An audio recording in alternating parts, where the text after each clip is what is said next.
Bonjour à tous et à toutes, donc aujourd'hui on se retrouve pour une nouvelle chronique et je viens aujourd'hui vous parler du tome 2 d'Inheritance Game de Jennifer Lee Barnes, édité donc chez Pocket Jeunesse.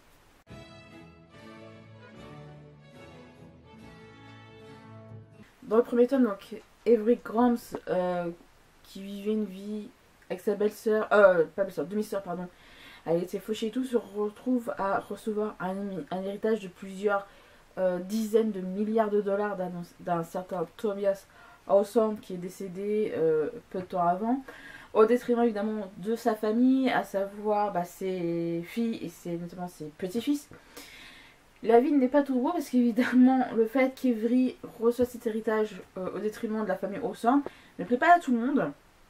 Et évidemment elle va avoir tous les projecteurs sur elle, tout le monde sur elle, et évidemment elle va littéralement morfler. Sur ce que, en fait, apparemment, au sein de la famille Hawthorne, il y avait censé avoir un membre de la famille qui est censé avoir disparu et qui est censé être mort et qui, apparemment, ne le serait peut-être pas tant que ça. Et en fait, c'est se dire que, au-delà de se dire qu'ils ont possiblement tout résolu par rapport au fait de le pourquoi du comment de Avery, surtout alors cet héritage, apparemment est beaucoup plus complexe que ça et sera potentiellement remis en question.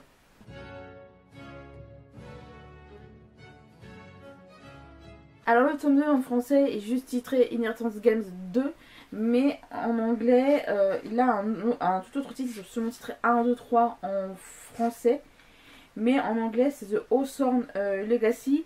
Je l'ai écouté en audio et ça a été traduit comme Les héritiers disparus. Donc je suis nulle en anglais, donc je vous mettrai en dessous là la traduction, je veux dire littérale de The Hawthorne Legacy, donc je pense que ça doit être l'héritage des Hawthorne. Mais bon, moi l'anglais, je suis pas bilingue, donc j'ai peut-être des doutes. Mais en tout cas, ayant adoré le premier tome, il fut ultra méga logique que j'ai ce tome 2. Et franchement, j'étais pas préparée. Et toujours dans ce cas-là, on se trouve toujours avec des mystères. Et notamment des complots. C'est un livre où il y a faux rebondissement. J'avais parlé beaucoup avec une personne sur un Discord et dans un live. Et en live. C'est un livre où il n'y a pas de repos, on est toujours à se dire il n'y a pas de rebondissement. À chaque fois on se dit, on n'a pas le temps de souffler, on n'a pas le temps de vraiment reposer notre esprit, qu'à chaque fois il y a un nouveau truc qui débarque, une nouvelle révélation. Et je trouve vraiment qu'on est davantage mindfucké que dans le premier tome. Et c'est surtout le fait que le cœur fait littéralement les montagnes russes parce qu'à chaque fois on se dit c'est pas possible, etc. etc. Dans ce tome-ci, l'auteur nous pousse à croire certaines choses. C'est-à-dire que quand on est persuadé que c'est cette vérité-là, elle trouve le moyen en effet de rebondir en disant ah non, en fait, c'était pas du tout ça. Et évidemment, on tombe des nues. Avery a certes la gentillesse de donner certaines de ces infos qu'elle découvre au fur et à mesure aux frères Hawthorne, notamment à Grissom et Jameson, qui sont donc les deuxième et troisième frères de la fratrie Hawthorne, enfin des frangins Hawthorne, qui sont d'ailleurs demi-frères, je tiens juste à rappeler, et pas frères. Ils ont la même mère, mais chacun n'a pas le même père que les trois autres. Et elle n'hésite pas à révéler certaines informations à d'autres personnes. Malheureusement, ça va se retourner contre elle. D'ailleurs, quand je dis ça, c'est ce que je disais juste avant. Elle va révéler par exemple des informations à une personne. Et bizarrement, ces infos-là, qui étaient censées être secrets, ont été balancées à la presse. Évidemment, ça se retourne contre Avery. On se dit, c'est forcément cette personne-là à qui Avery a donné les infos qui a tout balancé. Et finalement, on se rend compte que pas du tout.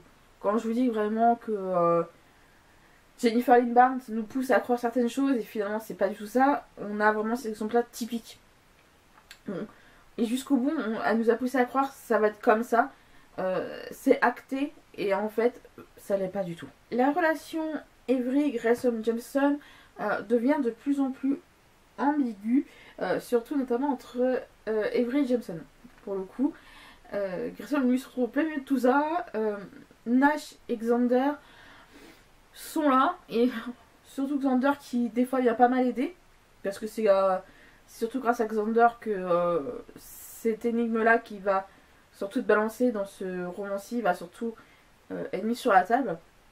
Donc c'est grâce à Xander, donc il va aider, mais voilà, en plus Nash il est là, Nash un petit peu, je suis un peu en retrait, mais sachez que je suis là quand même quoi. Voilà. Justement en parlant des frangins au sang, on en apprend de plus en plus sur leur passé, sur certains détails. C'est ce qui m'a beaucoup plu. C'est des garçons qui n'hésite pas à inventer des nouvelles règles à des jeux que vous et moi connaissons. Par exemple, voilà, je pense que, excusez-moi, je vous donne un exemple. Tout le monde sait ce que c'est que le street poker. Eux, ils ont inventé le street bowling. Voilà, sachez-le, ça donne un chapitre mais totalement hallucinant. On se dit, ces garçons ont zéro limite. Je crois qu'il y a ce truc-là. Au-delà de ça, on apprend également quelques secrets, mais on sent que les garçons sont très très réservés. Bon, je parlais de Nash tout à l'heure, mais c'est également le gars de Cresson. C'est, je crois, qui se livre le moins. Voilà. Avery, pour Jameson, elle arrive à le faire pousser, mais vraiment, il faut qu'elle arrive à trouver les mots pour y aller. Pour Xander, il y a plus ou moins une confiance mutuelle qui s'est installée. Il est devenu le membre de confiance des Awesome, Xander, pour Avery. J'ai plus le terme exact, j'ai oublié de le noter. Ça m'a fait sourire en fait. Parce que assez vrai que Xander, je dis pas qu'elle peut lui faire confiance les yeux fermés, mais on sent que Xander c'est un bon gars avec qui vraiment tu peux bien t'entendre. Et on le voit très bien entre Xander et une amie à Avery, comme quoi. Je dirais pas il est facile de faire copain avec Xander, mais c'est un peu ça. Alors comme pour le premier tome, les chapitres sont très courts. Ils font moins d'une dizaine de pages, voire 5 pages grand maximum. Je crois, c'est pas avec que ça dépasse les 5 pages. Donc ce qui fait que ça se lit très vite. Donc quand je suis à la moitié, je fais déjà. Surtout que je l'écoutais en audio, donc j'ai avancé au fur et à mesure avec le marque-page. Donc en effet, ça va très très vite. On voit pas le temps passer parce que c'est très prenant comme je vous disais tout à l'heure. Alors pour le résumé, je sais pas trop, tome 3 que j'ai l'intention de lire. Le résumé ne donne pas plus d'infos que ça. On se doute peut-être de ce qui va arriver, mais sans plus. On n'a pas plus de détails, mais j'espère juste une chose, c'est que pour le tome 3, la hype que j'ai pu avoir avec celui-ci, ça va pas s'estomper comme un soufflet. Parce que franchement, j'ai été tellement hypée, tellement à fond, même plus que le premier tome. Le premier tome, c'était vraiment une mise en bouche, hein, c'est pour vous donner un ordre d'idée. Mais en tout cas, le tome 3, j'ai vraiment hâte. J'ai surtout hâte de retrouver Avery et les frères Rousseau. Je sens que c'est une série qui vraiment va devenir, je pense, coup de cœur, littéralement. Ça fait des années que j'ai pas eu autant de hype par rapport à une série. Je suis littéralement à fond dedans et je sais très bien que quand je vais à la série, je vais avoir terminé de la lire. Je vais avoir du mal à passer à autre chose. Je continue à lire, ça c'est clair.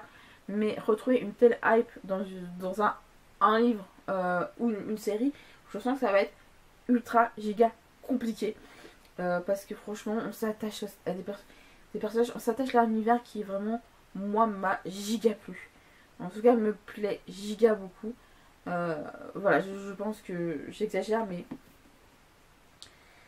je sens que c'est des livres où je sais que je vais me les procurer en audio, tous. Et je sens que par exemple pendant l'été, des trucs comme ça, ce sera des livres, si j'ai besoin, juste le soir, de lire un petit peu, je pourrais me permettre de les lire parce que franchement, j'adore.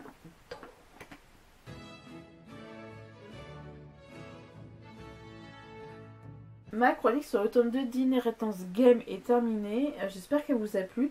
N'hésitez pas à me mettre en commentaire si vous l'avez lu. N'hésitez pas à vous abonner à la chaîne, de laisser un petit commentaire. Et sur ce, je vous dis donc à la prochaine.